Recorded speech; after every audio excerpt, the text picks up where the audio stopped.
Welcome back. मैं हूं शिवम। आप देख रहे हैं एनसीसी फैन क्लब। दोस्तों, यदि आप मेरे चैनल पर नए हैं, चैनल को सब्सक्राइब करें ताकि मैं जो भी वीडियो बनाऊं, अपलोड करूं, उसका बेल नोटिफिकेशन आपको मिल सके। तो चलिए देर न करते हुए हम लोग शुरू करते हैं आज के लेक्चर को। आज मैं आपको बताऊंगा वाहन का निरोधी दूरी क्या होता है। इंग्लिश से बोले तो स्टॉपिंग डिस्टेंस ऑफ व्हीकल्स क्या होते हैं। दोस्तों, जब हम गाड़ी चला रहे होते हैं और हमारे सामने में कोई अड़चन आ जाता है, जैसे यहाँ पर आप देख सकते हैं इधर से 4 व्हीलर आ रही है और बीच सड़क पर हाथियों का झुंड है, तो अब इसे गाड़ी को रोकने के लिए ब्रेक लगाने पड़ेंगे। और ऐसा नहीं होता है कि ब्रेक लगाए और गाड़ी तुरंत रुक गई। तो ब्रेक लगाने के बाद गाड़ी के द्वारा गाड़ी को रुकने से पहले जो दूरी तय की जाती है, उसी दूरी को वाहन का निरोधी दूरी यानी कि स्टॉपिंग डिस्टेंस ऑफ व्हीकल्स कहा जाता है।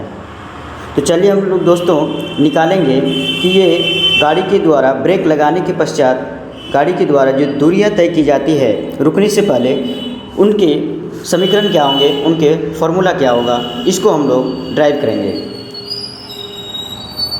तो निरोधी दूरी यानी स्टॉपिंग डिस्टेंस, हम कह सकते हैं ब्रेक लगने के बाद गाड़ी को रुकने के पहले तय की गई दूरी को निरोधी दूरी या स्टॉपिंग डिस्टेंस कहते हैं। जैसे मान लेते हैं कि ये हमारा 4 व्हीलर है, ठीक है, और इसके आगे हाथियों का झुंड है। अब मान लेते इस पॉइंट पे हमने ब्रेक लगाया और यह यहाँ पर आकर रुक गया। तो जहाँ पर हमने ब्रेक लगाया तो वहाँ पर हमारा कुछ न कुछ तो वेलोसिटी होंगे, वेग होंगे हमारे। मान लेते हैं प्रारंभिक में ब्रेक लगाने के पहले जो वेग था हमारा, मान लेते हैं ये u था, और जब यह गाड़ी रुक गई इस पॉइंट पे तो इसका अंतिम वेग जो है वो v है और v बराबर हो गया 0। मान लेते हैं जहाँ पर हमने ब्रेक लगाया है और जहाँ पर रुका, इन दोनों पॉइंट के बीच का जो दूरी है, डिस्टेंस है, उसको हम लोग मान लेते हैं s, ठीक है। तो अब हम लोग निकालेंगे निरोधी दूरी यानी स्टॉपिंग डिस्टेंस क्या होता है। तो चलिए दोस्तों, हम लोग गति का तृतीय समीकरण जानते हैं, v² = u² + 2as। अब जब हमने ब्रेक लगाया तो ब्रेक लगाने के बाद गाड़ी की गति धीरे धीरे कम होती गई। इसका मतलब हुआ कि उनका जो चाल है यानी जो स्पीड है वो भी कम हो रहे हैं। स्पीड कम होने का मतलब हुआ कि उनका त्वरण भी कम हो रहा है।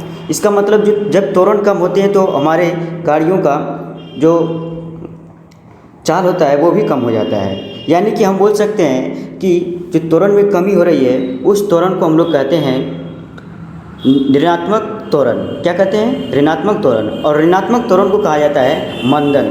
क्या कहा जाता है? मंदन, ठीक है। तो जब हम लोग गाड़ी पर ब्रेक लगाते हैं तो वहाँ पर होता है मंदन, यानी कि त्वरण में कमी होते हैं। तो चलिए दोस्तों, जब हमने ब्रेक लगाया तो उसके पहले हमारा जो प्रारंभिक चाल था वो था u और अंतिम चाल हमारा v हो गया, और अंतिम चाल का मान हो गया हमारा 0, और 0 हुआ तो हमारा गाड़ी रुक गया। तो हम यहाँ पर v बराबर रख सकते हैं 0 का स्क्वायर इक्वल टू, और u की जगह पर तो u² रहने देते हैं, प्लस 2as, ठीक है। ये हमारा त्वरण हो गया, और s हमारा जिस पॉइंट पर हमने ब्रेक लगाया और जहाँ पर गाड़ी जाकर रुक गई, उन दोनों बिंदुओं के बीच का दूरी, ठीक है। तो यहाँ से अगर यदि हम लोग u² यानी कि u का मान निकालना चाहें तो इस प्रकार से निकलेगा। u² इधर प्लस में है, इस साइड में आएगा तो माइनस में हो जाएगा, तो -u² इक्वल टू 2as। और यहाँ से हम यदि s का मान निकालना चाहें तो हम लिख सकते हैं s बराबर -u² अपॉन में 2a, ठीक है।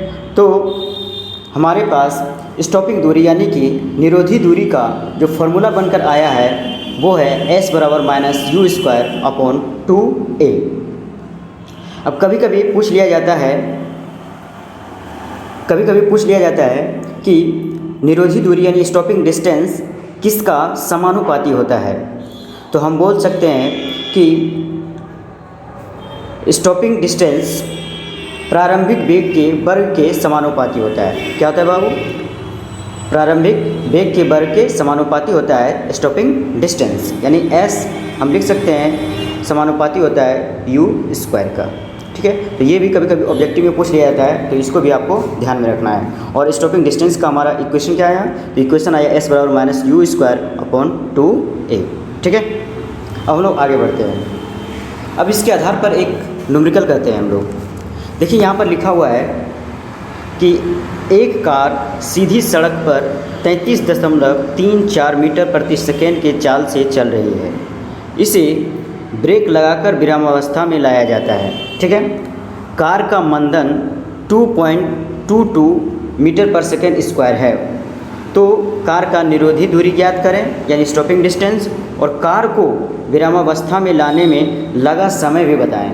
ठीक है, तो यहाँ पर आपका एक कार सीधी सड़क पर इतना यानी 33.34 मीटर पर सेकंड की चाल से चल रही है, यानी आपको प्रारंभिक वेग u का मान दे दिया है। कितना दिया है? 33.34।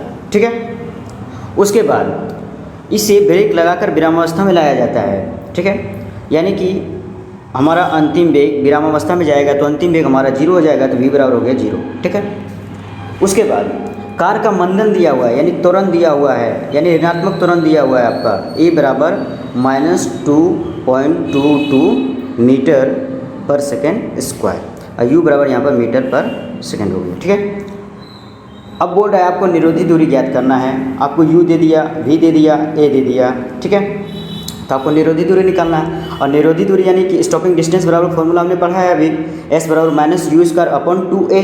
तो यही फॉर्मूला हम लोग लगाएंगे यहाँ पर। ठीक है, क्या पढ़ा हमने? s बराबर स्टॉपिंग डिस्टेंस s बराबर minus you square upon 2a। ठीक है, आगे बढ़ते हैं। तो u का मान दिया हुआ है माइनस 33.34 स्क्वायर। ठीक है, अपॉन में 2 इंटू, अब त्वरण हमारा यहाँ पर ऋणात्मक त्वरण है, मंदन है, तो माइनस 2.22 दिया हुआ है। ठीक है, जब इसको कैलकुलेट करेंगे तो इसका वैल्यू लगभग आएगा आपको 250 मीटर। तो हमारा स्टॉपिंग डिस्टेंस निकल कर आ जाएगा 250 मीटर। तो यही हमारा हो गया निरोधी दूरी, इस प्रश्न का सॉल्यूशन। इसमें एक और प्रश्न पूछा गया है कि ब्रेक लगाने के बाद गाड़ी को रुकने में कितना समय लगेगा। तो इसके लिए हम लोग लगाएंगे गति का प्रथम समीकरण, v बराबर u प्लस at। v हमारा अंतिम वेग हो गया, u हमारा प्रारंभिक वेग हो गया, a हमारा यहाँ पर मंदन हो गया, और t हो गया समय। तो हमारे पास अंतिम वेग जो है वो तो हमारा 0 है, और u यानी प्रारंभिक वेग दिया हुआ है 33.34 प्लस त्वरण हमारा यहाँ पर मंदन है, और मंदन का मान दिया हुआ माइनस 2.22। अब गुना में इसमें t है तो t गुना कर देंगे। यहाँ पर हो जाएगा हमारा 0 बराबर 33.34 प्लस माइनस माइनस हो जाएगा, और 2.22 इंटू में t। अब ये 2.22 इंटू टी माइनस में है, इधर आ जाएगा तो प्लस में बन जाएगा। तो लिख सकते हैं इसको 2.22, ठीक है, या 2.22 टी इक्वल टू 33.34। इसीलिए टी बराबर अगर निकालना चाहें तो हो जाएगा 33.34 अब बटे में 2.22। ठीक है, और इसको कैलकुलेट करेंगे। ठीक है, इसका मान आएगा 15 सेकेंड। कितना आएगा बाबू? 15 सेकेंड के बराबर आएगा। तो ब्रेक लगाने के बाद गाड़ी को रुकने में इस प्रश्न के अनुसार से जो समय लगेगा वो लगेगा 15 सेकेंड। तो यही हो गया हमारा आंसर। तो जब भी आपको